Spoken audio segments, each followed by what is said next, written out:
Совершенно недавно мы засекли 2 единицы вражеской легкой автомобильной техники, пикапы. Благодаря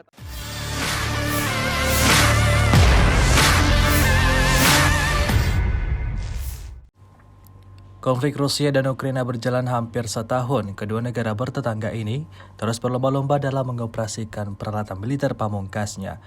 UAV atau pesawat tak berawak menjadi salah satu peralatan militer yang sering digunakan angkatan bersenjata Rusia dalam menghabisi lawannya.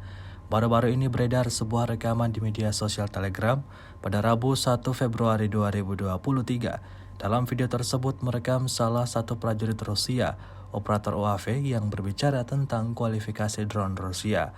Seperti yang terlihat dalam rekaman sambil mempersiapkan pengoperasian drone tersebut, ia menjelaskan bagaimana drone kebanggaan mereka bekerja.